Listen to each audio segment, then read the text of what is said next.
Jungle.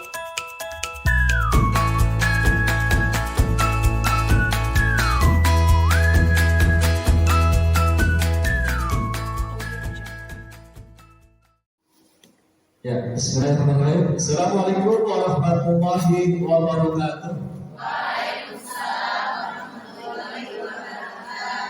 Alhamdulillahirabbil alamin.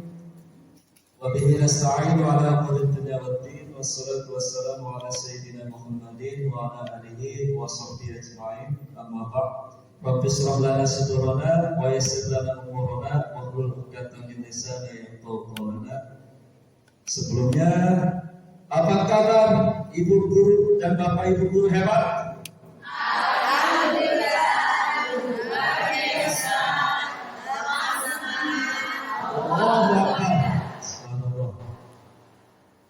Terlihat senyum, bahagia, peronak. Saya yakin hari ini adalah hari kebahagiaan bapak dan ibu semua. Apapun yang ada di rumah, apapun yang ada di sekolah, kita lupakan sejenak. Karena ini adalah hari bahagia buat kita karena besok kita libur. Baik Bapak Ibu semuanya, kenalkan kami dari calon guru penggerak. Saya selaku dari calon guru penggerak angkatan 11. Saya Ahmad Aziz dan rekan saya Bu Siti Romlah SPDB ingin menyampaikan ataupun pembiasaan kepada Bapak dan Ibu selama kami mengikuti tahap seleksi dan juga pelatihan yang kami jalani saat ini. Kurang lebih sudah berjalan, alhamdulillah 2 bulan tidak terasa. 2 bulan sudah tidak terasa, dalam kurun waktu sampai 6 bulan sebenarnya lama. Karena masih 4 bulan lagi yang harus kita lalui, dan moga-moga doakan kami juga semoga kuat, sehat, dan tentunya selalu dimudahkan dalam kegiatan program guru penggerak ini. Baik Bapak Ibu guru semuanya, sebelum acara ini kita mulai dalam penyebaran pemahaman dan penerapan pengalaman budaya positif, sebelumnya mari kita buka acara ini dengan membaca basmalah. Bismillahirrahmanirrahim. Baik, untuk selanjutnya adalah sambutan yang akan diwakili oleh Ibu Kepala Sekolah kita, yaitu Ibu Lili Puji Astuti, SPDB NPD. Kepada beliau kami persilakan.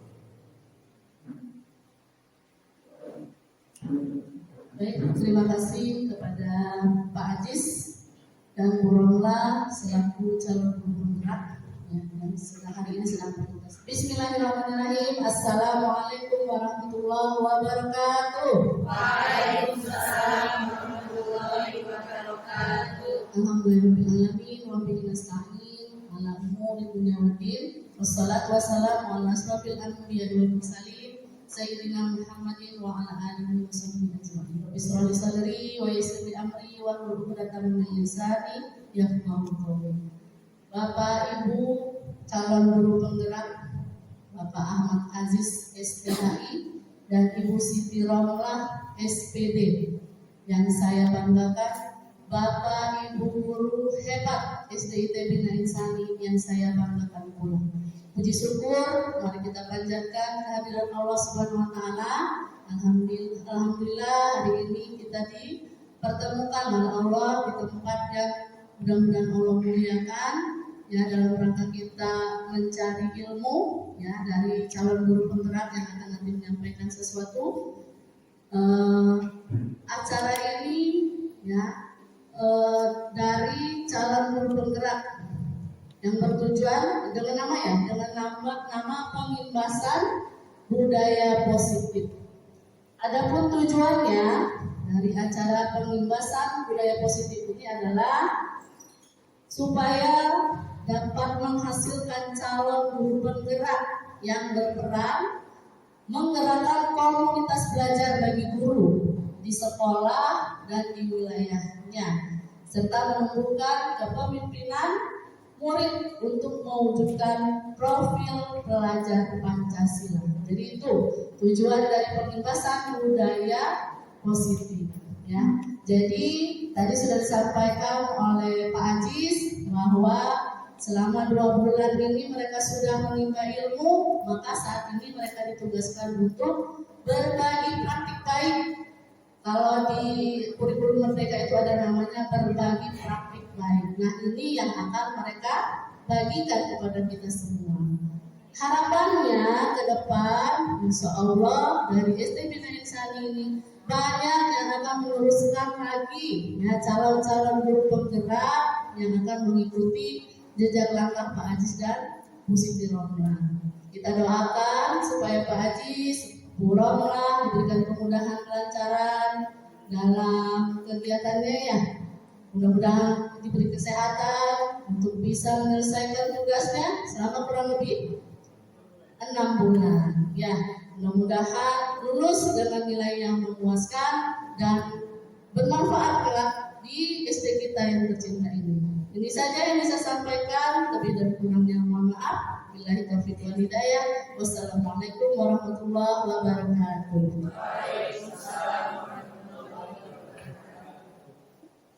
Ya, jazakallah kepada Ibu Kepala Sekolah yang sudah menyampaikan dan juga memberikan motivasi kepada kita semua. Saya yakin teman-teman nanti besok insyaallah untuk angkatan selanjutnya menyusul. Amin. Ya, untuk selanjutnya yaitu adalah sebagai pemantik awal. Langsung saja Bapak Ibu karena waktu terus berjalan. Sebelum kita memasuki acara inti dari budaya positif ini, pengimbasan ataupun dari praktik baik ini, silakan Bapak Ibu, silakan lihat yang sudah kita bagikan linknya di tim HEPA. Di situ ada apa saja. Kami minta tanggapan sebagai pemantik awal sejauh ini, apa yang Ibu tahu, apa yang Ibu kenal, apa yang Ibu pahami tentang budaya positif. Tapi budaya positif dulu ya, budaya positif itu seperti apa? Nanti insyaallah karena ini adalah kita dua CGP, jadi untuk sesi ini akan kita bagi selama 2 sesi, yaitu dengan Bu Romlah dan selanjutnya nanti sesi 2 dengan saya. Jadi ada 8 poin materi yang akan kita sampaikan yang tentunya sangat menguras tenaga dan pikiran kita karena kita harus berdiam diri sekaligus interaktif dalam waktu kurun 1 jam kurang lebih seperti itu. Baik, Bapak Ibu sudah dibuka tampilannya. Silakan untuk subjek, silakan ketik namanya ya, ketik namanya. Namanya siapa, terus tanggapan atau ulasannya seperti apa?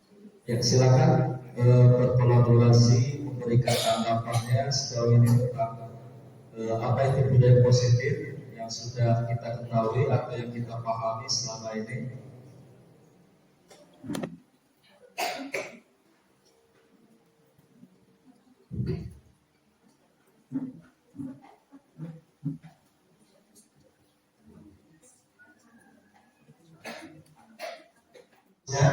Bisa kita terapkan khususnya dalam kehidupan sehari-hari, khususnya bagi anak kita. Baik, itu adalah salah satu tanggapan yang ada.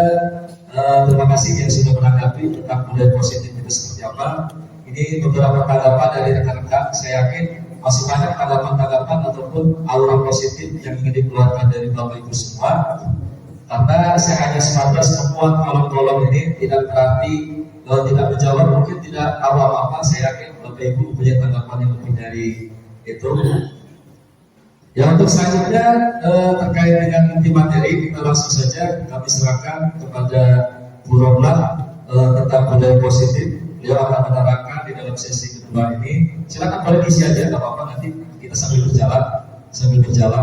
Ada beberapa yang segmen yang harus ditanggapi oleh Bapak Ibu, yang menurut Bapak Ibu itu baik buat kita atau sekolah kita.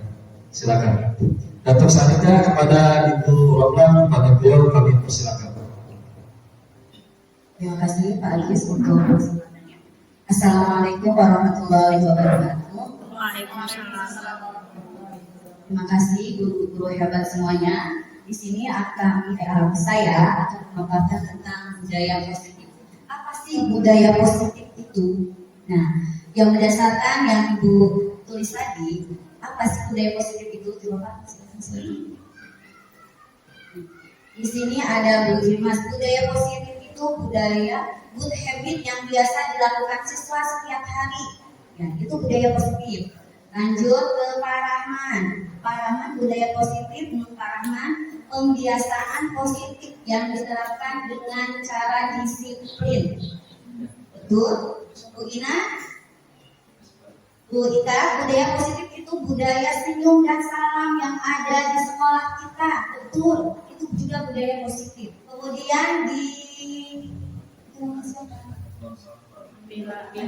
Bu Mila, itu budaya positif itu membuang sampah di tempat sampah atau di tempatnya. Betul Bu Mila, itu juga termasuk budaya positif ya. Tidak dibacakan semuanya ya Pak, Bu. Iya betul. Yang Ibu tuliskan semua itu adalah budaya positif. Apakah budaya positif itu harus kita lakukan di sekolah, terutama di sekolah kita di Bina Insani? Ya Bu, iya. Kita harus diterapkan budaya-budaya positif itu harus diterapkan atau dilakukan oleh kita semua, bukan hanya guru. Bu, guru saja kah budaya positif itu harus dilakukan? Tidak, tapi semua segenap yang ada di sekolah, bisa kepala sekolah, guru, murid, namanya pegawai, bagian admin, bagian administrasi lainnya, itu harus mengadakan budaya positif. Untuk apa Bu budaya positif itu? Budaya positif itu peserta didik ya biar siswa agar si peserta didik kita memiliki tanggung jawab.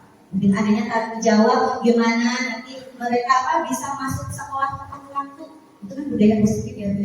Yang tadi Mila tuliskan itu budaya positif itu nanti anak-anak mengenai lingkungannya dengan membuang sampah pada tempatnya. Itu juga budaya sampah, sopan dan satu. Itu juga termasuk budaya positif. Nah, di sini saya dan Pak Haji akan menjabarkan itu semua. Sebenarnya sudah ada ya di sekolah kita ya.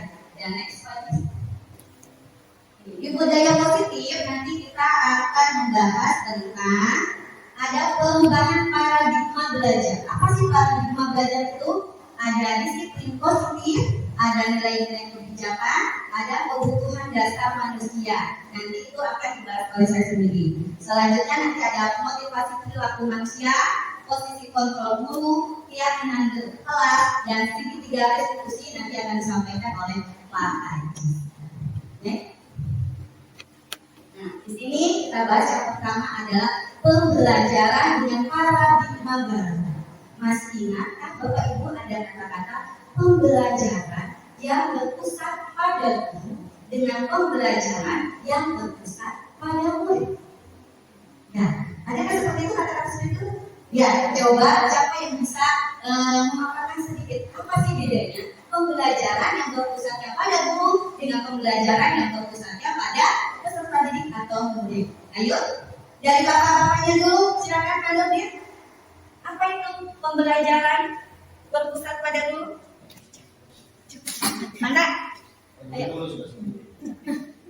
Apa itu pembelajaran?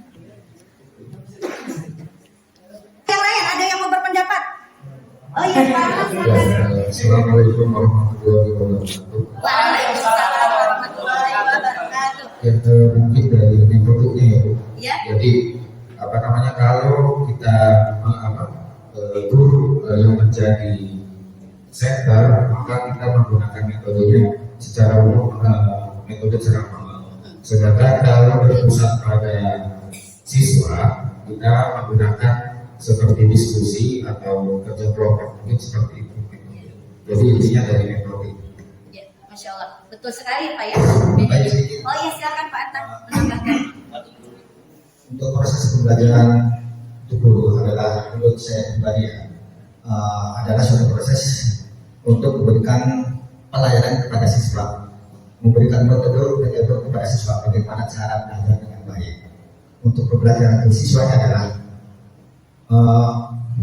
siswa mempunyai hak untuk diberikan pelayanan yang baik. Itu aja.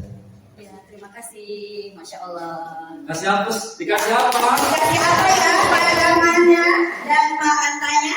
Dikasih W, dikasih O, dikasih W. Wow, keren. Wow, keren.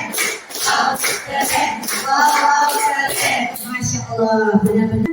Dan pembelajaran yang berpusat pada murid itu bedanya itu di metodenya Bu. Tadi, ya Pak ya, Pak. Kalau pada guru itu berarti pusatnya hanya ke guru saja.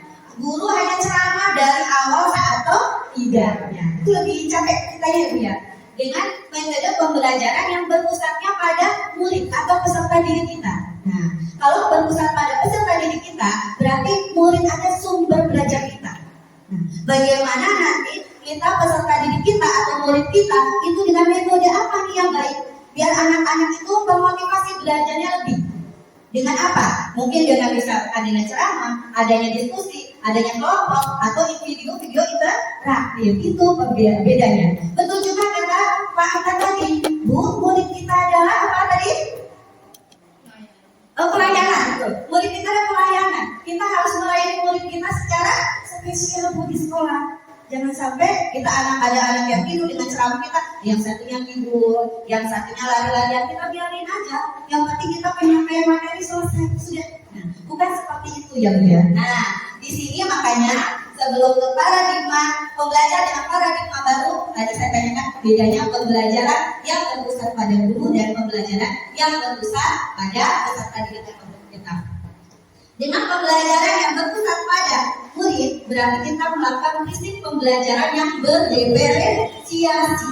Apa berdiferensiasi itu? Pembelajaran yang belajar itu sesuai dengan kebutuhan peserta didik kita. Misal, kita melakukan materi tentang sistem pencernaan. Misal di kelas 5 ada sistem pencernaan. Bagaimana nih supaya peserta didik kita, murid kita itu bisa melakukan sistem pencernaan itu? Dengan kan di kelas mungkin ada anak berbeda-beda ya. Ada anak yang visual, ada anak yang kinestetis, ada anak yang audio. Kalau pembelajarannya hanya ceramah saja, apakah tiga itu bisa berhasil kita laksanakan? Tidak. Makanya ada pembelajaran yang berdiferensiasi. Mungkin dengan anak-anak yang suka visual, ini ada yang video. Lakukan poster, biasanya anak fokus. Audionya, misalkan anak-anak itu mendengarkan cerita, bisa dengan cerita ya, sistem pencernaan dengan bercerita. Oh, ternyata seperti itu. Dapat tapi bercerita. Atau dengan kinestetis, anak bergerak. Dicoba dengan bermain peran. Misalnya ada yang menjadi mulut, ada yang menjadi apalagi lambung seperti itu. Mereka bergerak aktif. Nah, itu maksudnya pembelajaran dengan paradigma baru dengan cara berdiferensiasi. Nah, untuk apa sih pembelajaran berdiferensiasi ini? Untuk mewujudkan profil pelajar Pancasila sesuai dengan Ki Hajar Dewantara yang menjelaskan bahwa seorang guru itu harus menuntun peserta didiknya sesuai dengan zamannya dan sesuai dengan kemampuannya. Di sini profil pelajar Pancasila sudah tahu ya Bapak Ibu. Di sini ada beriman bertakwa kepada Tuhan yang Maha Esa. Nah, dengan kita pembelajaran berdiferensial, nanti anak-anak itu diminta beriman dan bertakwa kepada Tuhan yang Maha Esa dengan cara berdoa dengan baik. Kalau kita di sekolah dengan adanya murojaah, hafalan itu, yang itu yang kita maksud. Dan memiliki sifat yang baik atau berakhlak mulia dengan adanya pembelajaran tadi, anak-anak memiliki perubahan sikap yang tadinya tidak baik menjadi baik. Selain itu juga berkebinakaan global.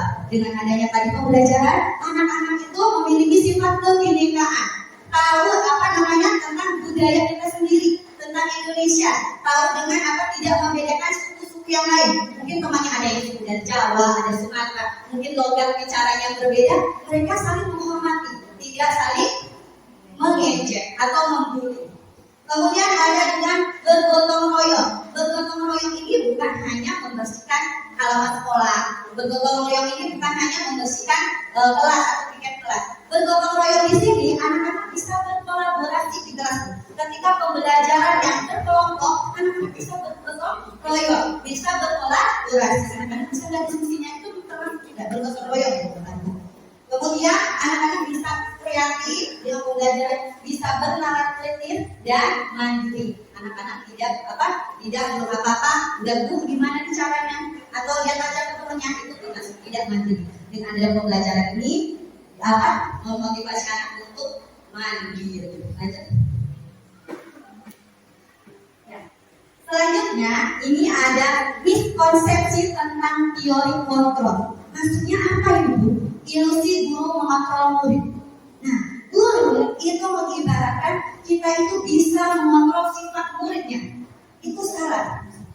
Apakah guru bisa merubah sikapnya dari yang tadinya baik, dari tadinya buruk menjadi baik? Apakah seperti itu, Bu? Oh, anak ini sudah baik, itu hasil dari gurunya atau hasil dari saya. Oh, misalkan yang di kelas si Nono udah baik loh. Oh, dia sendiri. Misalkan ada anak-anak yang bisa mengejar. Ada juga anak-anak yang nggak mau setoran kan Bu? Ya. Saya setoran. Ada anak-anak yang nggak mau setoran. Jadinya sama gitu jawabannya. Nah, itu kalau kitanya, ayolah belajar sekolah ini. Kalau mereka melakukan, bukan berarti itu kita dari kita sendiri, tetapi dari merekanya sendiri, dari motivasi intrinsiknya, motivasi pada dirinya sendiri. Kalau kitanya abai, misalkan ada anak yang nggak sekolah, otomatis apa? Berarti bukan dari kita sendiri kan? Itu dari motivasi mereka. Miskonsepsi saja. Selanjutnya, ilusi bahwa semua pengetahuan positif itu efektif dan bermanfaat. Itu juga tidak benar. Itu hanya ilusi dan miskonsepsi. Jadi, walaupun di sini ada penguatan positif ini bukan dari kita, gurunya, tapi dari motivasi intrinsiknya, dari dianya sendiri, dari anak didiknya sendiri. Ya. Sebenarnya penguatan positif ini berupa bujukan. Nah, ayo dong. Nanti besok jangan telat lagi ke sekolah. Udah ambil pilot itu ini baru datang. Iya tuh. Kalau besoknya berubah, berarti apakah dari kita? Bukan. Tapi dari kemauan dirinya sendiri. Bukan dari kita. Ya. Kita kalau kita yang nggak ngawasin, besoknya mungkin aja hari itu nggak berubah kan? Bisa kesiangan lagi seperti itu. Jadi ilusi bahwa semua penguatan positif efektif yang bermanfaat itu tidak benar, ya. Kemudian next Pak. Bagaimana seseorang bisa berubah dari paradigma stimulus respon kepada pendekatan teori kontrol dengan cara bila kita ingin membuat kemajuan perlahan sedikit-sedikit ubahlah sikap atau perilaku Anda. Kalau kita ingin anak didik kita berubah, yang kita harus ubah adalah diri kita sendiri. Kalau anak ingin tepat waktu ke sekolah, berarti dari gurunya sendiri yang harus datang tepat waktu. Kalau anak ingin belajar yang efektif, menyenangkan, berarti dari gurunya sendiri bagaimana caranya pembelajaran itu dia efektif. Bagaimana anak supaya berpakaian rapi, tapi gurunya pun mencontohkan tidak rapi. Jadi untuk mencontohkan orang lain, kita contohkan diri kita sendiri. Kita tuh guru yang seperti apa? Ya tidak.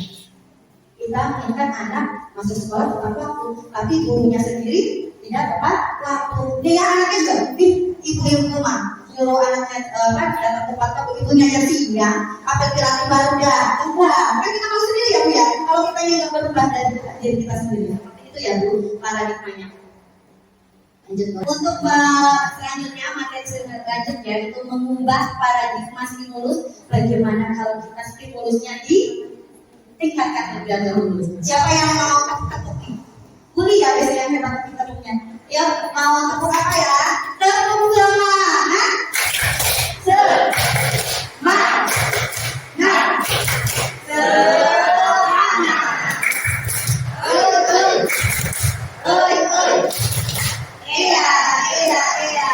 Nah, Masya Allah. Terima kasih untuk guru-guru hebat semuanya. Tepuk tangan. Kita lanjutkan ya. Di sini mengubah paradigma stimulus respon ke pendekatan teori kontrol. Nah, di mana realitanya kebutuhan kita itu sama. Katanya semua kebutuhan itu kita sama. Betul atau salah ya Bu? Kita semua kebutuhannya sama? Berbeda. Tapi seharusnya teori kontrolnya adalah realitasnya kebutuhan kita itu berbeda. Bedanya aja nih yang kita sekarang. Mungkin saya sama Bu Ika itu akan berbeda kebutuhannya. Bu Ika mungkin masih ada kebutuhannya ya masih segitulah. Apalagi saya yang udah anak banyak ya, itu kebutuhannya bermacam-macam. Kita kaitkan dengan kebutuhan peserta didik kita yang di kelas. Nah, dengan di kelas yang jumlah anak-anak kalau mungkin ada yang 25, apakah kebutuhannya sama semuanya pembelajarannya? Berbeda. Mungkin ada anak yang cepat menangkap pelajaran, ada anak juga yang sedang, ada juga anak yang lambat pembelajarannya. Itu kebutuhannya akan berbeda-beda. Nah, bagaimana kita sebagai seorang guru berarti harus mencari solusinya. Oh, anak ini mah nih dari asesmennya aja kan kita biasanya di awal ada asesmen penelitian asesmen kan ya. Asesmen. Oh, anak ini hobinya yang ini mah main bola, oh ini mah main basket, yang ini mah berenang. Dari situ aja sudah berbeda dari segi hobi. Oh, dari segi warna nih, mungkin yang satu, oh anak ini warnanya sukanya pink, yang satunya biru, yang satunya hitam. Itu bisa berbeda-beda. Jadi untuk pendekatan atau strategi pembelajarannya pun harus ya berbeda-beda, tidak disamaratakan seperti itu. Paham ya Bapak Ibu sepakat? Anda bisa membantu saya, Bu Afifah?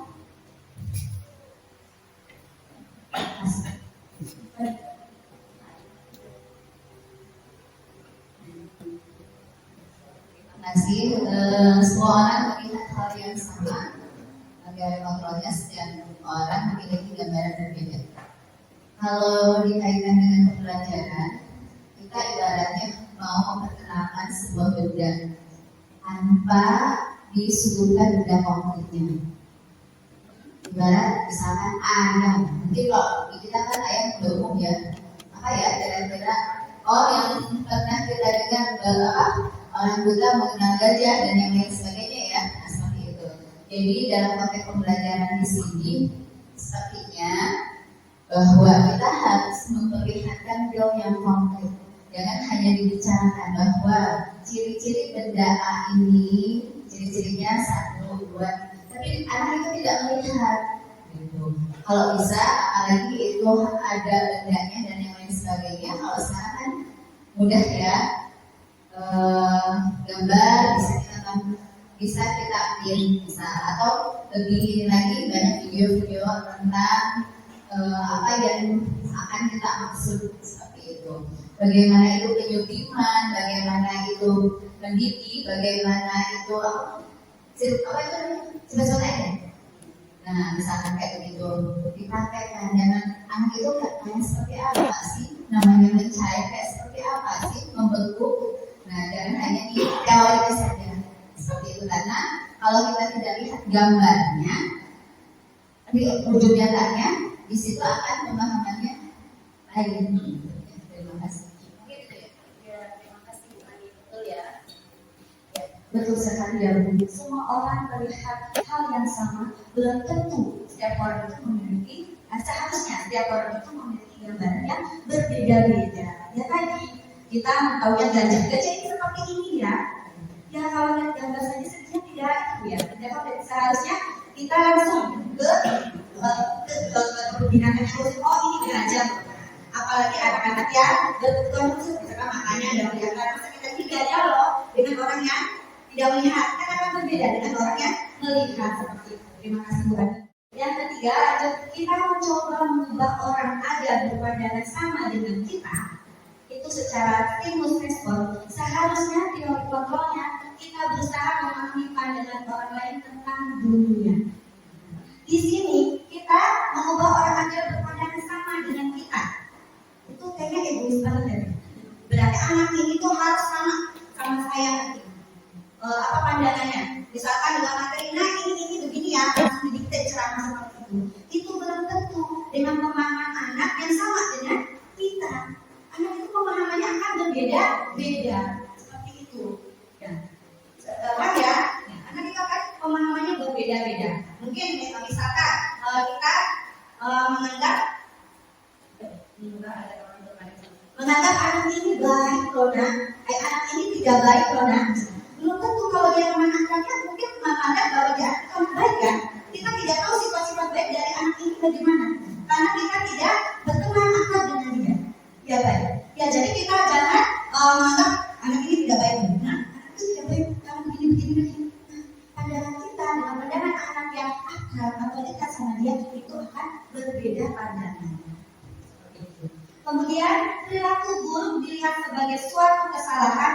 Seharusnya semua perilaku memiliki tujuan. Nah, dari sini misalkan perilaku buruk dilihat sebagai suatu kesalahan. Ada anak yang terlambat ke sekolah, otomatis kita langsung mencalonkan.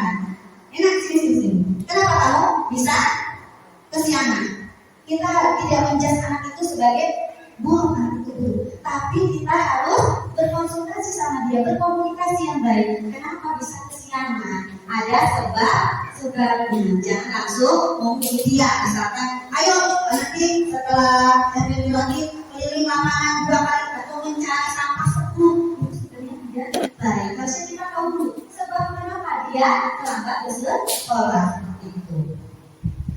Selanjutnya, orang lain bisa mengontrol saya, atau seharusnya hanya Anda yang bisa mengontrol diri Anda sendiri. Yang tadi ya, seperti yang tadi, kita tidak bisa mengontrol seseorang. Anak ini yang tadinya tidak baik menjadi baik. Oke, belum tentu besoknya dia melakukan hal yang sama. Ya, seperti itu. Misalkan anak kali ini memakai sepatu warna hitam, besok saya bosan pakai sepatu warna hitam, mau ganti warna pink. Berarti apa? Kita bisa mengontrol diri dia sendiri? Tidak. Harusnya itu yang bisa mengontrol dirinya adalah dirinya sendiri, bukan dari orang lain atau motivasi eksternal. Lanjut. Kita lanjut sekarang ke disiplin positif. Si disiplin positif. Nah, tadi sudah ya. Kita lanjut ke disiplin positif. Oke, ya. Kita lanjutkan ya, Bapak Ibu hebat. Masih semangat? Masih. Hebat semuanya. Kita lanjutkan tentang disiplin positif. Apa sih disiplin positif itu? Kalau Bapak Ibu mendengar kata disiplin positif itu apa ya? Dalam benak Bapak Ibu semua. Ayo, apa itu disiplin positif? Berarti kedisiplinan itu masih bersikap positif, jadi tidak terlalu mengekang seseorang. Tidak mengekang seseorang itu disiplin positif ya. Ada lagi? Ya, pantau di tempat tadi belum. Mantap ya. Membentuk sikap yang baik terhadap diri sendiri tanpa adanya dukungan. Masya Allah ya, betul sekali ya. Hebat. Ayo kita diberi apa Bu Alma sama Pak Nurdin? Dikasih W, dikasih O, dikasih W. Wow, keren. Wow, keren. Wow, keren. Wow, keren. Oh, disiplin itu apa yang tadi? Kalau menurut Bu Alma, disiplin positif itu berarti disiplin yang tidak mengekang pada anak. Seperti itu. Nah, kalau menurut Pak Nurdin itu disiplin itu adalah tadi disiplin itu tanpa ada sanksi atau melaksanakan dengan dirinya sendiri, tidak dilalui oleh orang lain. Nah, di sini disiplin positif. Kalau kita pertama kali disiplin, oh berarti ada aturan. Ya, kalau ngikutin disiplin berarti oh ada aturan nih di sekolah kita. Oh berarti kalau ada aturan berarti ada sanksinya. Seperti itu ya. Disiplin itu oh ini aturan kita, disiplin harus ada aturannya. Dengan ada aturan berarti ada kalau melanggar ada sanksi atau hukuman. Apakah seperti itu disiplin itu? Nah, disiplin di sini, disiplin itu berasal dari kata disiplina yang berartinya belajar. Ini belajar, disiplin itu belajar. Disiplin mengacu pada disiplin diri yang memiliki tanggung jawab terhadap apa yang dilakukannya berdasarkan nilai-nilai yang diyakininya. Nah, disiplin itu adalah tanggung jawab terhadap anak didik kita. Apa yang diyakini itu dilakukan. Nah, seperti itu namanya disiplin. Yang tujuannya untuk apa?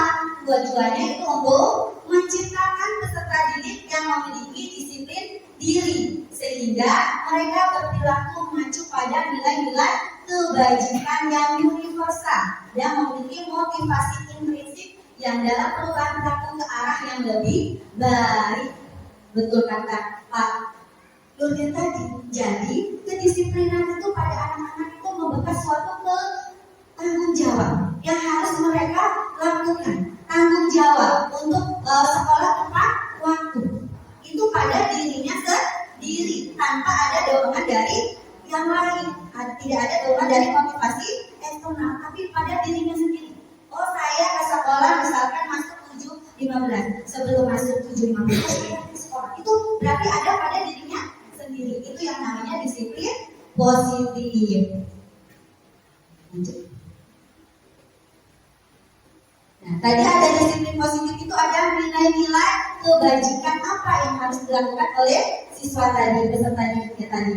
Yang pertama ada nilai berdasarkan profil pelajar Pancasila yang tadi sudah disebutkan, yaitu ada beriman kepada Tuhan Yang Maha Esa, mandiri, berbudaya kritis, kebinekaan global, bergotong royong dan kreatif. Dan lanjut juga ada nilai kebajikan oleh Primary Years Program, itu tentang bagaimana anak nanti bertoleransi, memiliki rasa hormat, memiliki integritas, mandiri, menghargai dan antusias itu pada dirinya sendiri. Dan ada rasa empati, ada keingintahuan, ada kreativitas, kerjasama, adanya percaya diri dan komitmen sendiri pada diri anak. Kemudian ada keterampilan hidup atau life skill yang akan mentanam nilai kebajikan tadi dari peserta didik. Ada dapat dipercaya, memiliki lurus hati, pendengar yang aktif, tidak merendahkan orang lain peserta didik kita, dan tidak memberikan yang terbaik pada dirinya sendiri, seperti itu ya. Itu nilai-nilai kebajikan. Baik, terima kasih kepada rekan saya dari Bu Romat yang sudah memaparkan banyak sekali tentang budaya positif yang kita ketahui, yang kita kenal, dan yang kita pahami. Sekarang kita menjadi tahu apa itu di dalam budaya positif, ada apa saja di dalamnya. Mungkin tentang mengubah paradigma kita, mindset kita, pola pikir kita seperti apa, terus juga tentang posisi stimulus respon untuk menjadi stimulus kontrol itu seperti apa yang harus kita lakukan sebagai guru, terus juga nilai-nilai kebajikan apa saja yang ada dalam diri murid yang seharusnya dan yang dimiliki oleh seorang guru. Nah, itu adalah salah satu proses yang mana kita akan nantinya menimbulkan budaya-budaya positif yang lebih baik lagi, khususnya di kelas kita dan umumnya nanti di sekolah kita. Baik, Bapak Ibu semuanya, masih semangat? Ya, alhamdulillah. Tepuk semangat.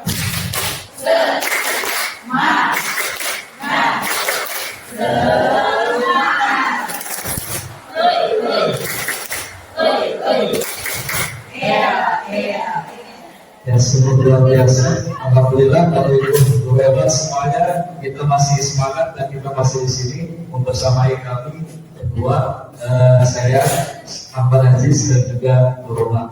Baik, Bapak Ibu semua, saya akan memaparkan kelanjutan dari budaya positif ini, yaitu tentang motivasi perilaku manusia. Ya, mungkin Bapak Ibu berbesit di dalam pikiran Bapak Ibu, apa itu motivasi perilaku manusia yang ada di dalam diri kita. Ya, motivasi perilaku manusia yang sudah kita dengarkan bersama, yaitu dari rekan kita, yaitu ternyata motivasi yang kita ketahui itu ada dua.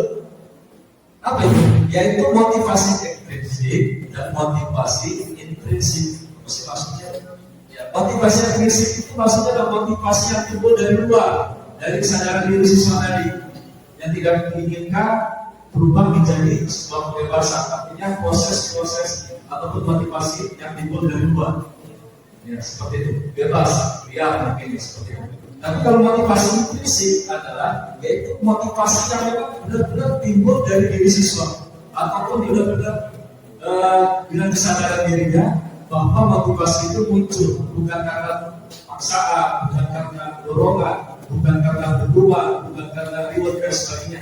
Apa yang tadi sudah disampaikan oleh Bapak. Ya, jadi motivasi perilaku manusia itu adalah untuk menghindari imbalan ataupun hukuman.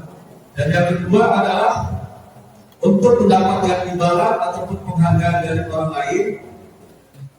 Dan untuk yang selanjutnya untuk mencari orang yang mereka inginkan dan menghargai diri sendiri dengan nilai-nilai yang mereka percaya. Ini adalah sebuah bentuk intrinsik, yaitu timbul dari luar. Maka biasanya yang mungkin kita sudah alami bersama di kelas kita, motivasi kayak tadi. Kalau nanti yang puasa kita kasih reward, sebenarnya itu motivasi intrinsik. Kenapa? Untuk mendapatkan penghargaan reward dari luar. Bagaimana caranya supaya puasa kita hari ini full siswa tersebut sehingga besoknya nanti mendapatkan reward seperti itu. Sebenarnya itu motivasi intrinsik. Kenapa? Motivasi puasa tersebut, ya, motivasi tersebut adalah timbul dari luar. Kenapa? Untuk memperoleh keinginan, ya kan? Untuk memperoleh prestasi, untuk memperoleh pujian, untuk memperoleh hadiah ataupun imbalan dari gurunya. Nah, seperti itu. Jadi motivasi itu dari kesadaran diri bahwa puasa itu ya sebagai kebiasaan buat kita, ya kan, untuk menjalankan kebiasaan solusinya. Kalau sudah kita lakukan, maka tentunya akan menimbulkan karakter pribadi yang positif untuk siswa itu sendiri. Nah, itu adalah motivasi ekstrinsik. Lalu motivasi intrinsik. Nah, ini yang tadi hukuman, yang hukuman. Nah, ini adalah Bapak Ibu dari 3 poin ini mungkin Bapak Ibu sudah tahu ya seperti apa tentang motivasi perilaku manusia. Yang pertama tadi ada hukuman, yang kedua tadi ada konsekuensi. Yang kita kenal motivasi ataupun perilaku manusia yang kita tahu adalah apa itu hukuman. Ya, kita tahu yang namanya hukuman itu kan datang secara tiba-tiba. Datang secara tiba-tiba itu maksudnya tidak direncana. Ya. Kayak tadi contoh biasanya kita lakukan anak-anak sholat ketinggalan malam. Tiba-tiba lalu kita ambil keputusan yang sholatnya telat 2. Nah, sebenarnya itu adalah semacam hukuman yang datang ataupun timbul tiba-tiba. Itu yang biasanya ada dalam diri kita ya. Jadi hukuman itu tetap timbul yang ada dalam diri kita. Tidak melalui sebuah keyakinan ataupun tata tertib yang sudah dilakukan ataupun ketetapan yang sudah diketahui oleh siswa. Maksudnya seperti itu. Artinya tidak melibatkan siswa atau siswa datang terlambat ketika dia datang ke sekolah, dia melakukan apa? Misalnya kayak tadi memungut sampah ataupun menulis surat al-umum 1 surat dan artinya menulis kalimat istighfar sampai 100 kali dan sebagainya. Tapi tidak ditetapkan terlebih dahulu, tidak melibatkan siswa terlebih dahulu di awal di keyakinan kelas ataupun di tata tertib kelasnya tadi. Tiba-tiba langsung menghukum seperti itu yang disebut dengan hukuman. Yang datangnya adalah secara tiba-tiba. Kita sepakat ya kalau hukuman itu kadang terbesit terlalu jahat banget ya. Kalau bisa dibilang keras banget ya. Bisa dibilang ini dalam kayak gini. Langsung memberikan hukuman tiba-tiba tanpa sepengetahuan siswa, sehingga siswa itu bertanya-tanya, saya terlambat datang ke sekolah, saya tidak mengerjakan PR, apa yang hukumannya ya? Anak-anak itu jadi bertanya, apa yang hukumannya ya? Lalu guru mengambil kesimpulan hukumannya ya seperti itu tadi, berdiri di depan, ataupun memungut sampah, ataupun menulis kalimat istighfar, bahkan sampai menulis surat al-umum 1 surat kembali. Wah, berhasil lagi. Kalau anak kelas 1 kalau nulis surat, kalau mau 1 surat, ya lumayan luar biasa ya. Iya, jadi lumayan agak ya ototnya. Itu. Lalu ini tidak tahu apa yang akan terjadi. Kenapa? Ya tidak dilibatkan seolah langsung menjas, menghukum di tempat tersebut. Karena tidak tahu apa namanya siswa tidak tahu hukumannya apa ya kalau saya tidak mengerjakan PR. Mungkin kita belum buat kesepakatan. Kalau tidak mengerjakan PR, hukumannya yang lebih baik itu apa? Kita belum pernah kan? membuat kesepakatan kelas ataupun membuat kesepakatan sekolah tentang hubungan kalau seandainya kita ada siswa yang tidak mengerjakan PR, ada siswa yang terlambat datang ke sekolah, kita belum pernah membuat kesepakatan sekolah seperti itu. Yang ada hanya sebatas mungkin tata tertib peraturan sekolah. Ya, seperti itu ya. Nah kalau tentang konsekuensi, ya kalau yang namanya konsekuensi kita pasti tahu loh. Kalau yang namanya konsekuensi pasti itu ada imbasnya, ada sanksinya. Ketika anak tidak mengerjakan PR, ketika anak tidak mengerjakan misalkan hafalan, tidak setor dalam hafalan saat itu juga, konsekuensinya maka anak tersebut menulis kalimat istighfar. Silakan, karena hari ini kalian tidak menyetorkan, untuk yang tidak menyetorkan seperti apa yang sudah kita yakini bersama, konsekuensinya adalah yang tidak menghafal maka kalian menulis 10 kalimat istighfar dalam satu baris ataupun bahkan dalam satu buku. Itu konsekuensi. Atau bahkan ketika anak itu terlambat datang ke sekolah, lalu dia apa? Harus pulangnya terakhir, nanti menaikkan bangku ketika saat pulang sekolah. Semuanya dinaikkan oleh siswa tersebut. Ini salah satu konsekuensi kalau memang itu konsekuensinya ataupun peraturannya sudah ditetapkan di kelas ataupun di sekolah seperti itu. Jadi konsekuensi itu cara ya. Biasanya kita dalam pelajaran kita harus membuat kesepakatan kelas kita itu seperti apa. Datang tepat waktu 07.15 atau 07.10. Lalu apa yang dilewati, lalu anak itu tidak boleh misalkan izin lebih dari 3 kali ataupun tidak ribut di saat pembelajaran dan sebagainya. Ini jadi berencana ataupun disepakati oleh siswa tersebut. Lalu ada satu ini Bu, yang saya dan Bu Roma tahu dan baru tahu, ternyata di dalam pendidikan guru penggerak itu ada yang namanya restitusi. Bapak Ibu pernah mendengar apa itu restitusi? Ya. Ya, ini asing bagi kita. Karena saya sendiri pas yang setahu saya selama saya di sekolah, ketika saya TK mungkin bahkan lulus kuliah bahkan, yang saya tahu adalah hukuman dan konsekuensi. Artinya ada hukuman, ada peraturan kelas yang tidak dijalani, maka konsekuensinya dia menerima hukuman tersebut. Tapi kalau untuk restitusi ini berbeda. Tujuannya apa? Restitusi ini adalah untuk mengganti kesalahan yang ada dalam diri anak, bukan menjas kesalahan dalam diri anak. Apa tadi yang sudah disampaikan oleh Bapak. Artinya kita menggali, nah kenapa kamu datang terlambat ke sekolah? Ya kan? Pasti anak menjawab dengan secara jujurnya, macet, bangunnya kesiangan, ya kan? Pasti jawabannya kan secara jujur ya. Orang tuanya sibuk, ataupun jemputannya telat, ataupun jemputannya mogok dan sebagainya. Karena pasti akan mengeluarkan itu. Nah ini adalah salah satu restitusi nanti yang akan dilakukan oleh itu. Idealnya adalah kita akan melakukan restitusi ini, yaitu sebuah langkah untuk memperbaiki kesalahan ataupun yang telah diperbuat oleh anak itu sendiri dalam melakukan kesalahan ataupun tidak meyakini peraturan yang ada di kelas. Terus juga prosesnya adalah kolaboratif, yaitu kerjasama yang mengajarkan murid untuk mencari solusi itu sendiri. Jadi sebenarnya untuk program untuk langkah restitusi ini adalah untuk menciptakan anak itu bisa bertanggung jawab, mengenal dirinya, terus juga berdisiplin diri, mandiri, terus juga mempunyai keyakinan bahwa saya tidak akan pernah melakukan hal tersebut kembali. Dan nanti prosesnya bakalan seperti apa? Nah, ini adalah salah satu statement yang ada dalam dunia pendidikan yang kita ketahui. Nah, ini yang harus kita ketahui, yaitu tentang 5 posisi kontrol manusia. Ternyata posisi kontrol manusia coba yang dipaten ada apa saja? Mungkin Pak posisinya yang dipaten coba lihat. Ya, dipaten coba lihat.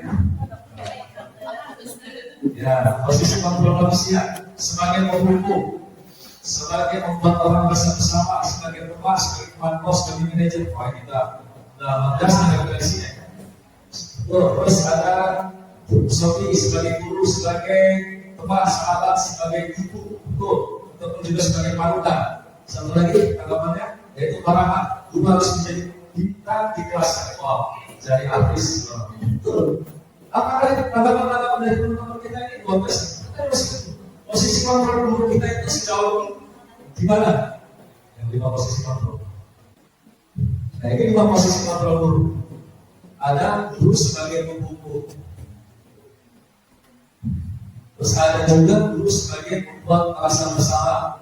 Itu guru sebagai pembuku. Biasanya ketika saya sampai sekarang saya ingat ketika saya sekolah di sekolah dasar, kan biasanya kita tahu namanya dalam dunia zaman kita kan berbeda ya. Mungkin di tahun 90-an, tahun 80-an, bahkan di tahun sekarang 2000-an, kita lebih banyak posisi kita itu guru-guru kita kalau kita melihat ataupun mengenang balik guru-guru kita itu yang dulu itu seperti apa.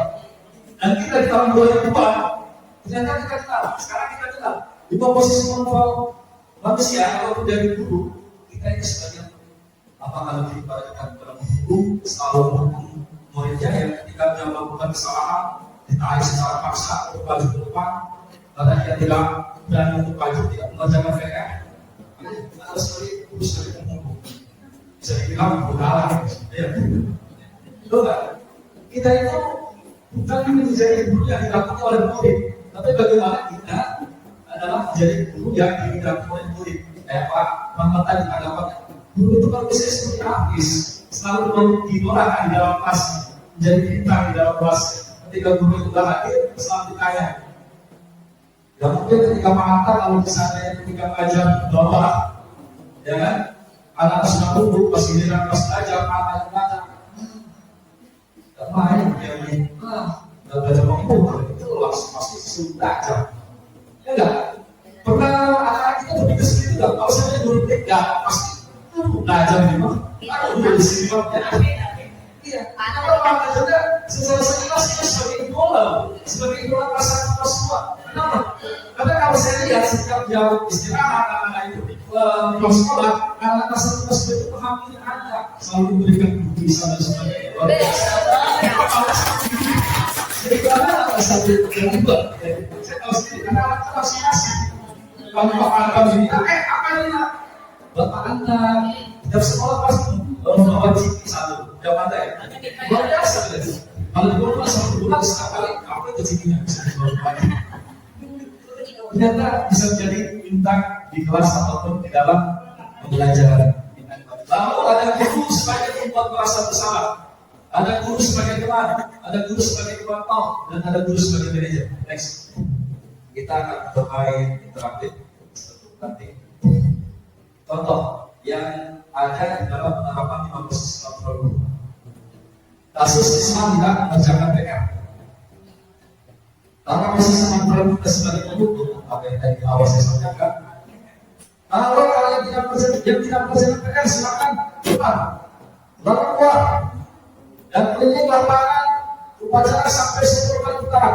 Benar 18 menit.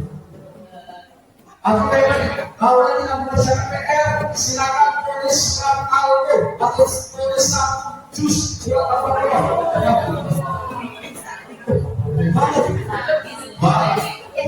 Lebih jalan lagi dari hukum keadilan tadi ya. Saya hukum. Ya, jadi ini adalah semangatnya membuku.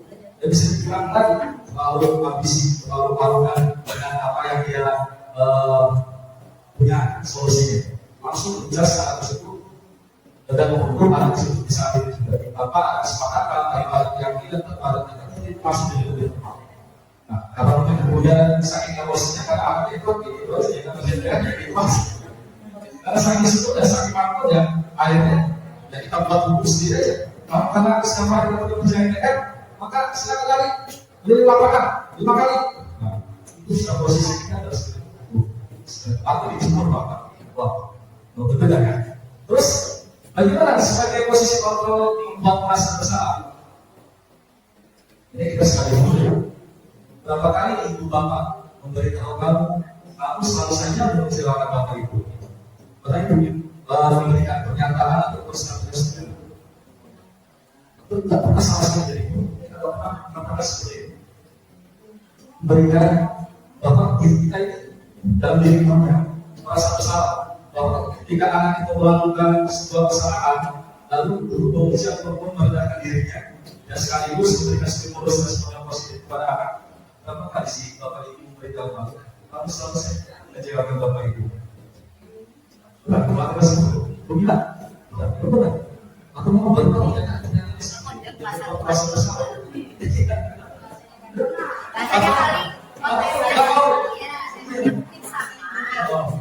Mungkin pernyataannya sama ya. Bahasanya yang berbeda. Mungkin dengan pasal atau pernyataan atau misalnya yang lain. Kecewa itu apa sih? SD ya, memang betul. Kalau SD yang harus dijabarkan secara berbeda. Berapa kali sih kamu melakukan seperti itu dan membuat ibu harus kepalanya kepala sekolah? Nah, itu baru itu ya.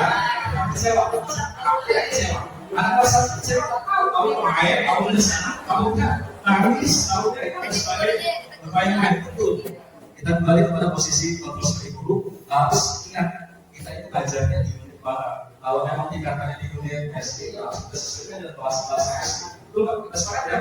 Kalau bahasanya SMP, kita juga menggunakan pernyataan bahasa-bahasa yang membuat ataupun motivasi dari tingkatan umurnya. SMA beda lagi, mungkin kuliah beda lagi, mungkin orang dewasa beda lagi. Ataupun pernyataan. Next. Nah, kalau kita sebagai posisi teman, ayo dong, tolong bantu Bapak Ibu sekali ini ya. Ya sudah, lain kali jangan sampai depan seperti ini lagi ya. Ini salah satu contoh. Salah satu contoh yang kalau misalnya posisi kita itu seperti itu. Mungkin kalau bahasa kita bisa dicontohkan, mungkin itu dengan contoh. Kalau biasanya kalau kelas 1, kelas 2, dulu kelas 1 kan biasanya sebagai teman, ya kan? Karena paling akrab. Betul nggak? Kalau sudah kelas A, pasti posisikan dulu kan kita sebagai harus jadikan contoh untuk gurunya. Iya, betul. Kalau salah, sama salah. Tapi kalau kelas 1, 2, masa posisi kita sebagai guru juga? Pasti saya kan guru sebagai teman. Di mana anak ketika bermain, itu tadi menggendong kita ataupun seperti kayak kemarin di rumah diajak main gurunya, lalu ada yang sampai naik ke atas perangko gurunya memeluk dan sebagainya. Itu kelas kedua. Dan kalau sudah kelas 6 pasti malu. Gak mungkin, ya kan? Ketika mulai kelas 6, siswa kelas 6, ya pantang belajar pakai komputer. Mungkin ketika kelas 1 dia ingat dengan Pak Anwar, ya kan? Karena ketidaktahuannya. Kelas senang jadi bintang di kelasnya ketika belajar komputer, dia mengeluh, bantah. Tapi ketika nanti tahun dia sudah berjalan, usia itu, bantahnya malu. Siswanya nggak mau. Kelas apa dicandai tidak? Betul. Bagaimana pernyataan itu kalau posisi kita sebagai guru itu jadi intim, artinya pernyataan intim atau lebih dekat pada siswa. Biasanya itu guru kelas 1, 2, 3 ke masih. Kalau sudah kelas 5 kan posisi kontrolnya beda lagi seperti apa? Atau mungkin yang di pemantau. Kamu sementara peraturan sekolah, kamu tahu konsekuensinya. Pas kamu istirahat, nanti kamu kerjakan PR kamu ya. Nah, ini adalah sebagai pemantau. Guru memotivasi, apa namanya, sebagai pemantau di kelas kan. Ketika anak melakukan kesalahan, kami itu sudah melakukan pelanggaran tata tertib sekolah ataupun ketetapan di kelas. Kamu tahu kan konsekuensinya harus ngapain? Ya silakan tulis satu surat panas. Anak baru kan? Itu kita sebut pantau. Dan yang terakhir, nah idealnya adalah ya, apakah kamu tahu kesalahanmu? Kira-kira bagaimana kamu perbaiki kesalahanmu? Bu, Bapak, yang namanya manajer itu tidak hanya sebatas statusnya ada di pabrik aja. Yang di lingkungan itu kita layak sebagai manajer. Bisa, ya bisa. Manajer itu kan biasanya kalau dalam pabrik dia atasan ataupun kepala bagian ataupun mengawasi segala sesuatu yang ada di dalam divisi. Dan kita di kelas harus sebagai manajer mengawasi semua karyawan kita. Salah satunya karyawan kita siapa? Ya siswa tadi, karyawannya. Ketika siswa tersebut tidak mengerjakan PR, apakah kamu tahu kesalahan kamu? Kira-kira bagaimana kamu untuk memperbaiki kesalahan kamu? Jadi diajak berpikir positif, mancing siswa tersebut ketika anak tersebut melakukan kesalahan kayak tadi.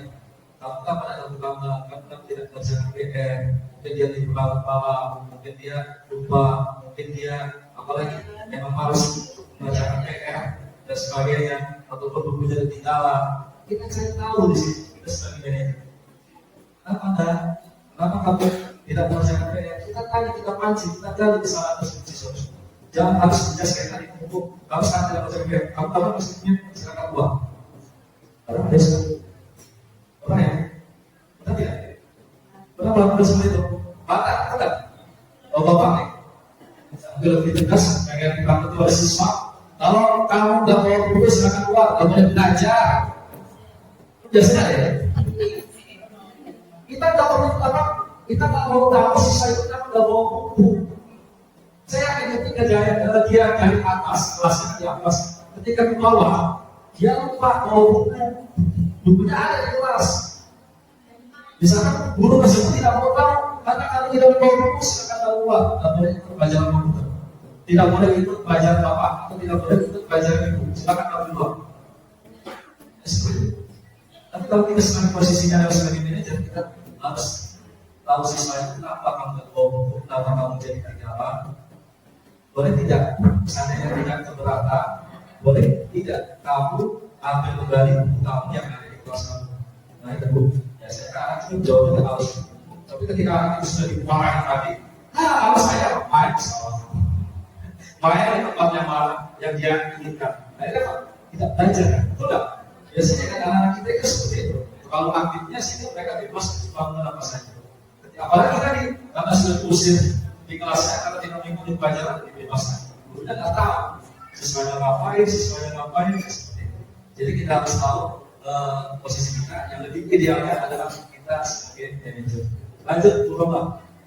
Nah, saya ingin jadi juga berpartisipasi apa tadi yang sudah saya sampaikan dari 5 posisi kontrol yang sudah saya paparkan sebelumnya. Saya kecewa sekali dengan kira-kira menurut Bapak Ibu ini startmen ataupun posisi kontrol yang mana dari kelima posisi kontrol tersebut. Ajudan, jawab. Ajudan namanya Bapak, silakan. Ya, beri silakan.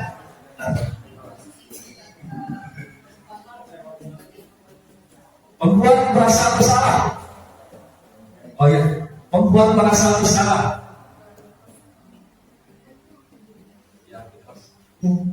Kita turut mengucapkan saya kecewa sekali dengan kamu. Berarti di situ posisinya dulu sebagai pembuat merasa bersalah.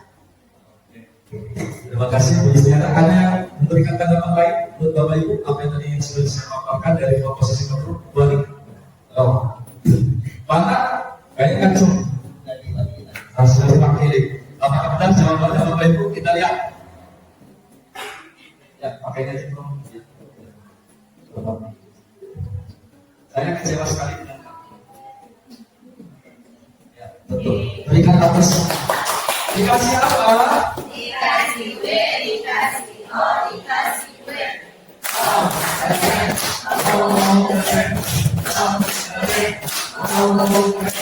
Luar biasa. Itu salah satu pernyataan yang harus kita ketahui. Pernyataan ini ketika guru mengatakan saya kecewa sekali dengan kamu, maka posisi guru tersebut adalah guru sebagai membuat perasaan besar. Ataupun kayak tadi diganti kecewa kalau siswa kelas 10 ada kecewa itu apa? Ya kita sesuaikan dengan dari psikologi anak itu sendiri. Lalu yang selanjutnya, kamu tidak pernah benar melakukan. Kira-kira termasuk posisi kontrol mana? Kamu teman manusia bebas, kamu pernah benar? Ya, ajuh tangan, silakan. Kamu tidak pernah benar melakukan. Kamu tidak pernah benar, tidak pernah serius melakukannya. Perjanjiannya selalu aja salah. Wajidan, sebagai manajer, apakah itu ada tanggapan lain? Mungkin ada yang berbeda? Enggak, yang berbeda siapa? Kalau manajer kan lebih ke mengkomunikasikan ya, dirasakan bagaimana Berinteraksi dan berkomunikasi. kalau ini langsung ngechat gitu, kamu salah nggak kayak gitu, gitu. Harusnya ini lebih ke kali ya. Ada tanggapan lain? Oh, boleh ya. Ya sama sebagai pendukung. Siapa yang dibuktikan? Apakah benar sebagai pendukung? Kita lihat posisi kontrol seperti apakah? Dikasih apa, Bu? Dikasih W, dikasih O, dikasih W.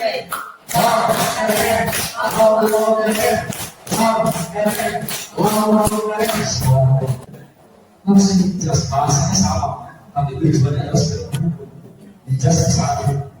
Kamu itu tak punya benar melakukan tugas, pasti aja salah. Kamu itu melakukan kalau dia tak punya posisi. Karena kita melakukan kata-kata yang secara tidak langsung kita itu posisi kontrolnya. Walaupun menurut kita dengan bahasa yang main-main, ada yang main-main, tapi kalau dilihat dari posisi kontrol kita sebagai guru, sebagai manusia, maka posisi Allah itu adalah sebagai guru. Ada lagi? Ya. Yang bagian belakang, pasang kembali, baik. Apa rencanamu untuk menyelesaikan masalah ini? Apa rencana kamu supaya kamu lebih baik dari hari ini? Sebagai apa? Kamu deh, ya, silakan. Yang lain? Manajer. Ada tanggapan lain, Bapak Ibu? Baik, kan jawab ya. Ya. Apa rencanamu untuk menyelesaikan masalah ini? Tidak ada tanggapan yang lain? Salah. Kita lihat sudah membuktikan posisi kontrol seperti apakah? Luar biasa. Dikasih apa Pak Mudir? Dikasih W, dikasih O, dikasih W.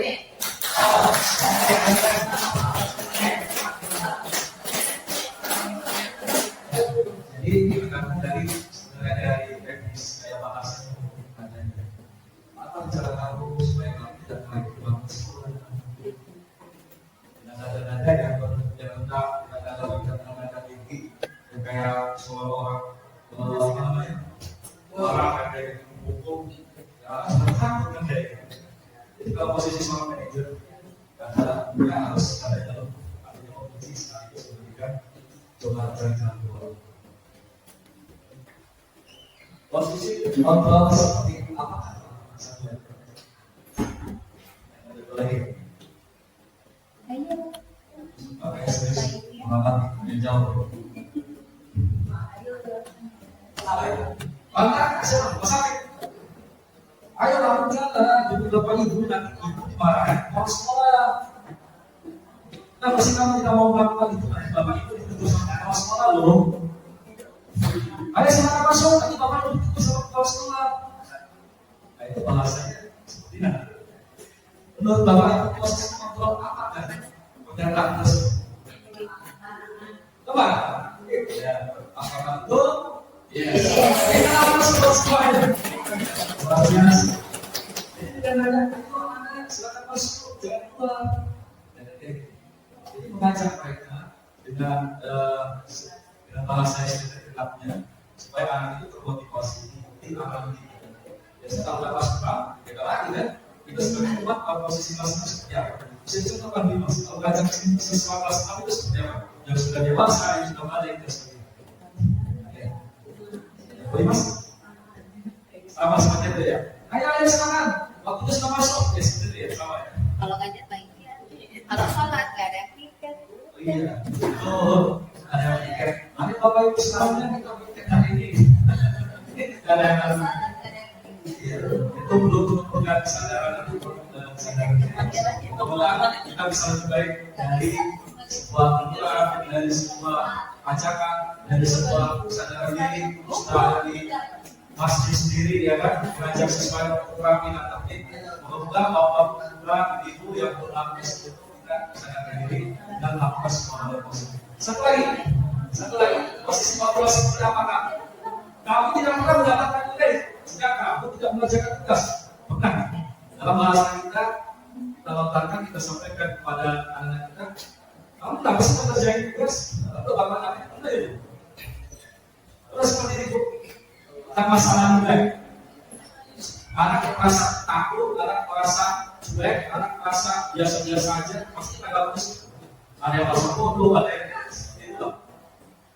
Kira-kira posisi seperti ini, posisi kontrol seperti apa kan? Kita lihat. Terus ada kontrol. Ayolah, kalau kamu nggak kerjain tugas,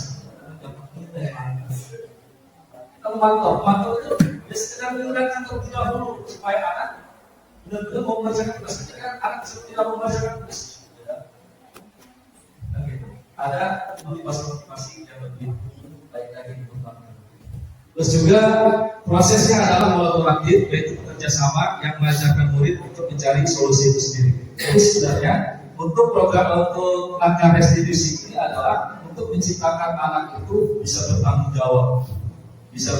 jawab, mengenal dirinya, terus juga berdisiplin diri, mandiri, terus juga mempunyai keyakinan bahwa saya tidak akan pernah melakukan hal tersebut kembali. Dan nanti prosesnya bakalan seperti apa? Nah, ini adalah salah satu statement yang ada dalam dunia pendidikan yang kita ketahui. Nah, ini yang harus kita ketahui, yaitu tentang 5 posisi kontrol manusia. Ternyata posisi kontrol manusia, coba yang dipaten ada apa saja? Mungkin para posisinya kan yang dipaten coba dilihat. Satu kayaknya. Ya, dipaten coba dilihat. Ya, posisi kontrol manusia sebagai penghubung, sebagai membuat orang merasa bersama, sebagai teman, sebagai pemantau, sebagai manajer. Wah, ini udah 14 referensinya. Betul. Terus ada filosofi sebagai guru, sebagai teman, sahabat, sebagai ibu, betul. Ataupun juga sebagai panutan. Satu lagi tanggapannya yaitu parahan. Guru harus menjadi bintang di kelasnya. Wow, jadi artis. Betul. Apakah tanggapan-tanggapan dari teman-teman kita ini luar biasa? Kita harus itu. Posisi kontrol guru kita itu sejauh ini di mana? Yang 5 posisi kontrol. Nah, ini 5 posisi kontrol guru. Ada guru sebagai penghubung. Terus ada juga guru sebagai membuat merasa bersalah. Itu guru sebagai penghubung. Biasanya ketika saya sampai sekarang saya ingat ketika saya sekolah di sekolah dasar, kan biasanya kita tahu namanya di dalam dunia zaman kita kan berbeda ya. Mungkin di tahun 90-an, di tahun 80-an, bahkan di tahun sekarang 2000-an, kita lebih banyak posisi kita itu guru-guru kita kalau kita melihat ataupun mengenang kembali guru-guru kita itu yang dulu itu seperti apa. Dan kita di tahun 2000-an ternyata kita kenal, sekarang kita kenal 5 posisi kontrol manusia ataupun dari guru kita itu sebagai apakah lebih kepada dekat kepada menghukum, selalu menghukum muridnya yang ketika dia melakukan kesalahan ditarik secara paksa untuk maju ke depan karena dia tidak berani untuk maju, tidak mengerjakan PR. Atau sebagai guru sebagai penghukum bisa dibilang berkalah ya. Betul nggak? Kita itu bukan menjadi guru yang ditakuti oleh murid, tapi bagaimana kita adalah menjadi guru yang ditakuti oleh murid. Kayak Pak Rahmat tadi tanggapannya, guru itu kalau bisa seperti artis, selalu didoakan di dalam kelas, menjadi bintang di dalam kelas. Ketika guru itu sudah hadir, selalu ditanya. Ya mungkin ketika Pak Hatta kalau misalnya ketika mengajar ke bawah, ya kan, anak-anak sudah tunggu, pas giliran pas belajar, Pak Hatta belajar. Gak main, dia ini, gak belajar komputer, itu langsung pasti suruh belajar. Ya enggak? Pernah anak-anak kita berpikir seperti itu enggak? Kalau saya jadi guru teknik, ya pasti belajar memang. Dia di sini memang. Iya. Atau Pak juga secara sekilas dia sebagai idola, sebagai idola kelas 1, kelas 2. Kenapa? Karena kalau saya lihat setiap jam istirahat anak-anak itu pulang sekolah, anak-anak kelas 1, kelas 2 itu hampir ada selalu memberikan lukisan dan sebagainya. Jadi karena satu dan dua, saya tahu sendiri karena anak itu langsung kasih. Kalau Pak Arkam ini, apa ini nak? Bapak Anta, tiap sekolah pasti membawa ciki satu, tiap Anta ya. Luar biasa tuh. Kalau di bawah 1 bulan setiap kali apa rezekinya bisa dijual lagi. Ternyata bisa menjadi bintang di kelas ataupun di dalam pembelajaran. Lalu ada guru sebagai membuat merasa bersalah, ada guru sebagai teman, ada guru sebagai pemantau, dan ada guru sebagai manajer. Next, kita akan bermain interaktif. Contoh yang ada di dalam penerapan 5 posisi kontrol guru. Kasus siswa tidak mengerjakan PR. Kalau posisi kontrol kita sebagai guru, apa yang tadi di awal saya sampaikan, kalau kalian yang tidak mengerjakan PR silakan keluar, lalu keluar dan keliling lapangan upacara sampai 10 kali putaran. Pernah melakukan seperti itu? Atau kayak tadi, kalau tidak mengerjakan PR, silakan tulis surat al-nur atau tulis 1 juz surat al-baqarah. Bagaimana? Lebih jalan lagi dari hukum adil tadi ya, jaksa hukum. Ya, jadi ini adalah semangatnya membuku. Dan bisa dibilang tadi terlalu ambisi, terlalu arogan dengan apa yang dia punya solusinya. Langsung bekerja secara tersebut dan menghukum anak tersebut di saat itu juga. Tanpa ada kesepakatan, tanpa ada keyakinan, tanpa ada negatif, langsung lebih tepat. Nah, karena mungkin bukunya saking emosinya karena anaknya itu kayak gitu aja, ya kan kayak gitu aja.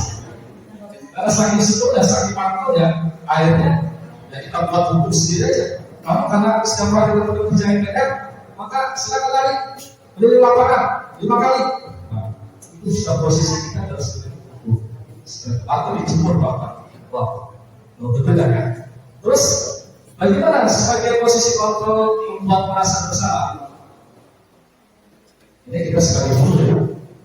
Berapa kali ibu bapak memberitahu kamu selalu saja mengecewakan bapak ibu. Pernah ibu memberikan pernyataan ataupun statement seperti itu. Tidak pernah sama sekali jadi ibu. Kita tidak pernah mengatakan seperti itu. Memberikan bahwa kita ini dalam diri gurunya merasa bersalah bahwa ketika anak itu melakukan sebuah kesalahan, lalu guru memuji ataupun merendahkan dirinya dan sekaligus memberikan stimulus respon yang positif kepada anak. Berapa kali sih bapak ibu memberitahu kamu selalu saja mengecewakan bapak ibu? Pernah sebelum begitu? Pernah? Atau mau bertemu ternyata merasa bersalah? Bahasanya paling konteksnya mungkin pernyataannya sama ya? cuma Bahasanya yang berbeda. Mungkin dengan pasal atau pernyataan atau statement yang lain. apa sih Pak kecewa itu? Kecewa itu apa sih? Belum juga SD ya? Memang betul. Kalau SD kan harus dijabarkan secara detail.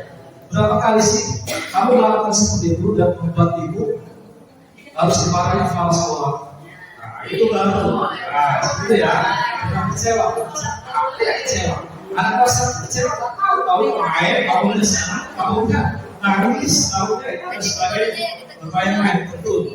Kita kembali kepada posisi kontrol sebagai guru, harus ingat kita itu belajarnya di unit mana. Kalau memang tingkatannya di unit SD, ya harus kita sesuaikan dengan bahasa SD. Betul nggak? Kita sepakat ya. Kalau bahasanya di SMP, kita juga menggunakan pernyataan bahasa-bahasa yang membuat ataupun memotivasi dari tingkatan umurnya. SMA beda lagi, mungkin kuliah beda lagi, mungkin orang dewasa beda lagi. Stimulus ataupun pernyataan. Next. Nah, kalau kita sebagai posisi teman, ayo dong, tolong bantu bapak ibu sekali ini ya. Ya sudah, lain kali jangan sampai depan seperti ini lagi ya. Ini salah satu contoh.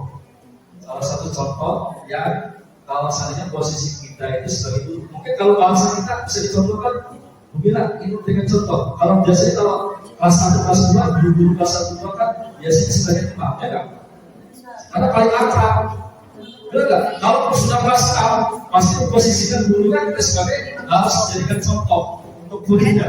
Iya, betul. Kalau salah sudah bukan salah. Tapi kalau untuk kelas 1, 2, masa posisi kita sebagai guru juga. Pasti selayaknya guru itu sebagai teman. Di mana anak ketika bermain itu tadi menggendong kita ataupun seperti kayak temannya di rumah diajak main gurunya, lalu ada yang sampai naik ke atas merangkul gurunya, peluk dan sebagainya. Ya, itu pasal kedua. Nanti kalau sudah kelas 6 pasti malu. Gak mungkin, ya kan? Ketika murid kelas 6, siswi kelas 6, ya yang pantang kalau belajar di praktik komputer, mungkin ketika kelas 1 dia teringat dengan Pak Anwar, ya kan? Karena ketidaktahuannya, kelas 6 jadi bintang di kelasnya ketika belajar komputer, dia memeluk, pantang. Tapi ketika nanti rapat-rapat dia sudah berjalan, usia itu, pantangnya malu. Siswa juga gak mau. Kelas apa dicandain udah. Betul. Bagaimana pernyataan itu kalau posisi kita sebagai guru itu jadi intim, artinya pernyataan intim atau lebih dekat kepada siswa. Biasanya itu guru kelas 1, 2, 3 mungkin masih. Kalau sudah kelas 5 kan posisi kontrolnya beda lagi seperti apa? Atau mungkin yang diri memantau. Kamu sudah melanggar peraturan sekolah, kamu tahu konsekuensinya. Pas jam istirahat, nanti kamu kerjakan PR kamu ya. Nah, ini adalah sebagai pemantau. Guru memonitor, sebagai memonitor di kelasnya. Ketika anak melakukan kesalahan, kamu itu sudah melakukan pelanggaran tata tertib sekolah ataupun ketetapan di kelas. Kamu tahu kan konsekuensinya harus ngapain? Ya, silakan tulis satu surat panas. Anak melakukan itu sebagai pemantau. Dan yang terakhir, nah, idealnya adalah ini. Ya. Apakah kamu tahu kesalahanmu? Kira-kira bagaimana kamu perbaiki kesalahanmu? Bapak, yang namanya manajer itu tidak hanya sebatas statusnya ada di pabrik aja. Ternyata di guru juga kita layak sebagai manajer. Itu bisa, ya bisa. Manajer itu kan biasanya kalau di dalam pabrik dia atasan ataupun kepala bagian ataupun mengawasi segala sesuatu yang ada di dalam divisi. Nah kita di kelas harus sebagai manajer mengawasi semua karyawan kita. Salah satunya karyawan kita siapa? Ya siswa tadi, karyawannya. Ketika siswa tersebut tidak mengerjakan PR, apakah kamu tahu kesalahan kamu? Kira-kira bagaimana kamu untuk memperbaiki kesalahan kamu? Jadi diajak berpikir positif, memancing siswa tersebut ketika anak tersebut melakukan kesalahan kayak tadi. Kamu kenapa datang terlambat? Kamu kenapa tidak mengerjakan PR? Mungkin dia tidur malam, mungkin dia lupa, mungkin dia apalagi memang malas untuk mengerjakan PR dan sebagainya, ataupun bukunya ketinggalan. Kita cari tahu di situ. Kita sebagai manajer. Kenapa enggak? Kenapa kamu tidak mengerjakan PR? Kita tanya, kita pancing, kita gali kesalahan tersebut siswa tersebut. Jangan harus menjelaskan kayak tadi menumpuk. Kamu sekarang tidak mengerjakan PR. Kamu tahu maksudnya silakan uang. Karena ada yang sekali. Pernah ya? Pernah tidak? Pernah melakukan seperti itu? Mata, enggak? Oh bapak nih. Mungkin lebih tegas, pengen dibantu oleh siswa. Kalau kamu udah mau buku silakan keluar, kalau boleh belajar. Biasanya ada ya. Kita nggak perlu apa? Kita nggak mau tahu siswa itu kan nggak mau buku. Saya yakin ketika dia dari atas kelasnya di atas, ketika ke bawah dia lupa bawa buku. Bukunya ada di kelas. Misalkan guru tersebut tidak mau tahu, karena kalau tidak mau buku silakan tahu keluar. Tidak boleh ikut pelajaran komputer, tidak boleh ikut pelajaran bapak, atau tidak boleh ikut pelajaran ibu. Silakan kalau di luar. Ya, seperti itu. Tapi kalau kita sebagai posisinya adalah sebagai manajer, kita harus tahu siswa itu kenapa kamu tidak bawa buku, kenapa kamu jadi ketinggalan. Boleh tidak? Misalnya tidak keberatan, boleh tidak kamu ambil kembali buku kamu yang ada di kelas kamu. Nah itu biasanya kan anak itu jawab dengan halus. Tapi ketika anak itu sudah dimarahin tadi, kalau saya main pesawat, main di tempat yang mana yang dia inginkan. Nah ini apa? Tidak belajar kan? Betul nggak? Biasanya kan anak-anak kita itu seperti itu. Kalau aktifnya sih mereka bebas untuk melakukan apa saja. Apalagi tadi karena sudah diusir di kelasnya karena tidak mengikuti pelajaran dibebaskan. Gurunya nggak tahu siswanya ngapain, seperti itu. Jadi kita harus tahu posisi kita. Yang lebih idealnya adalah kita sebagai manajer. Lanjut, Bapak. Nah, saya ingin ibu juga berpartisipasi apa tadi yang sudah saya sampaikan dari 5 posisi kontrol yang sudah saya paparkan sedikitnya. Saya kecewa sekali dengan kira-kira menurut Bapak Ibu ini startmen ataupun posisi kontrol yang mana dari kelima posisi kontrol tersebut? Ajudan, jawab. Ajudan tangannya, Bapak silakan. Ya, Bu Istiara.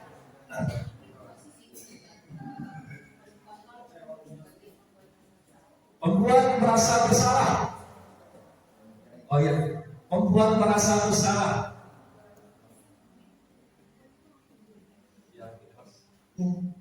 Ketika guru mengucapkan saya kecewa sekali dengan kamu, berarti di situ posisinya guru sebagai pembuat rasa bersalah. Terima kasih Bu Istiana. Ada yang memberikan tanggapan baik menurut Bapak Ibu apa yang tadi sudah saya paparkan dari 5 posisi kontrol? Bani? Oh, Pana? Kayaknya ngacung. Sudah dipakai ini. Apakah benar jawabannya Bapak Ibu? Kita lihat. Ya, pakainya aja Bro. Saya kecewa sekali dengan kamu. Ya, betul. Berikan atas. Dikasih apa? Dikasih W, dikasih O, dikasih W.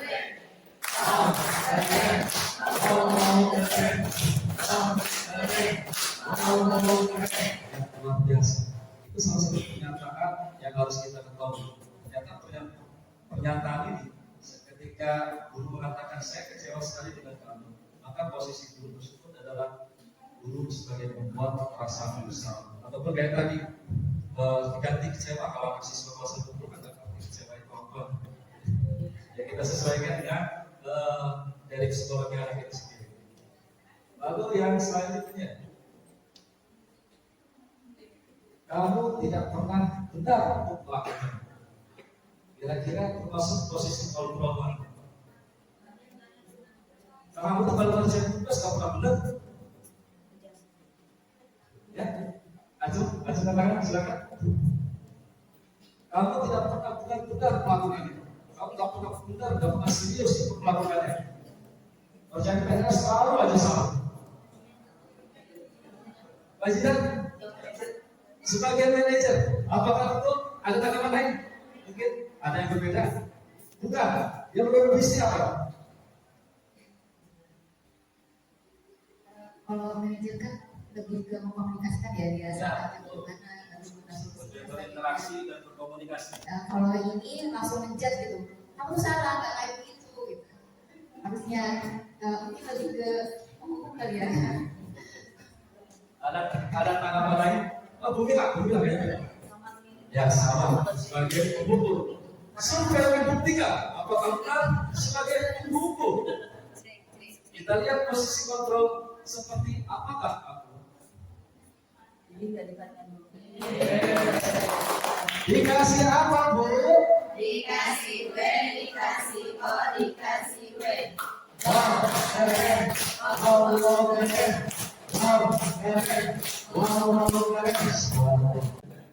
Langsung jelas bahasanya sama, tapi tujuannya adalah sebagai pemukul. Jelas satu. Kamu itu tak pernah benar melakukan tugasnya. Pasti aja salah. Kamu itu melakukan kalau nggak tak pernah positif. Karena kita melakukan melontarkan kata-kata yang seperti itu. Secara tidak langsung kita ini posisi kontrolnya sebagai pemukul. Walaupun menurut kita dengan bahasa yang main-main, ada yang main-main, tapi kalau dilihat dari posisi kontrol kita sebagai guru, sebagai manusia, maka posisi orang itu adalah sebagai guru. Ada lagi? Ya. Yang bagian belakang, pasang kembali. Kemarin, apa rencanamu untuk menyelesaikan masalah ini? Apa rencana kamu supaya kamu lebih baik dari hari ini? Sebagai apa?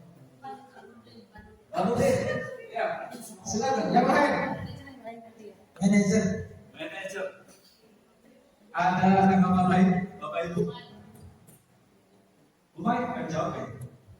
Enggak. Apa rencanamu untuk menyelesaikan masalah ini? Tidak ada tanggapan yang lain? Sama. Kita lihat supaya membuktikan posisi kontrol seperti apakah aku? Luar biasa. Dikasih apa Pak Mudir? Dikasih W, dikasih O, dikasih W. Oh,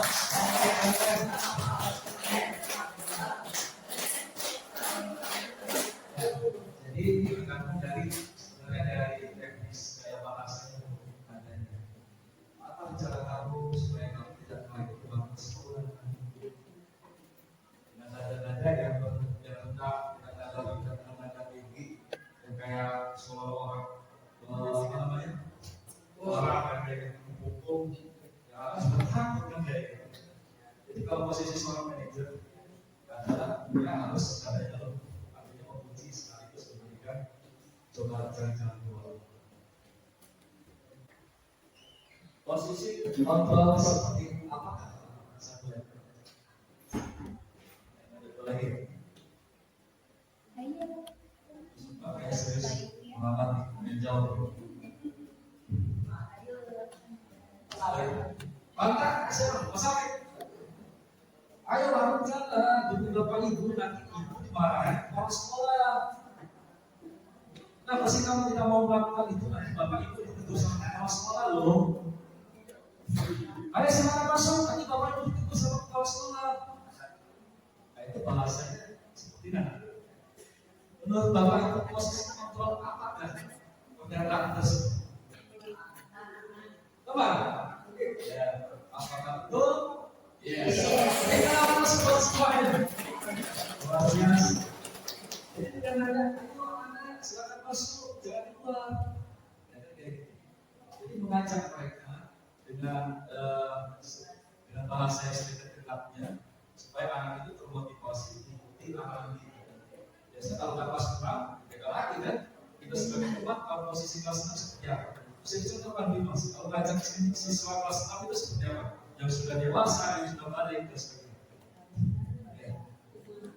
Boleh Mas? Sama seperti itu ya. Ayo silakan. Waktunya sudah masuk. Ya seperti itu ya, sama ya. Kalau ngajar baiknya, kalau sholat nggak ada yang tiket. Oh iya. Oh, ada yang tiket. Nanti Bapak Ibu semuanya kita tiket hari ini. Tidak ada yang lain. Iya, itu belum punya kesadaran atau kesadaran. Semoga kita bisa lebih baik dari sebuah aturan, dari sebuah ajakan, dari sebuah kesadaran diri sudah ada di masjid sendiri ya kan, mengajak siswa yang berterapi dan taklim. Semoga bapak-bapak, ibu yang berlaku seperti itu kita kesadarkan diri dan lakukan semua hal yang positif. Satu lagi, posisi kontrol seperti apakah? Kamu tidak pernah mendapatkan nilai jika kamu tidak mengerjakan tugas. Pernah?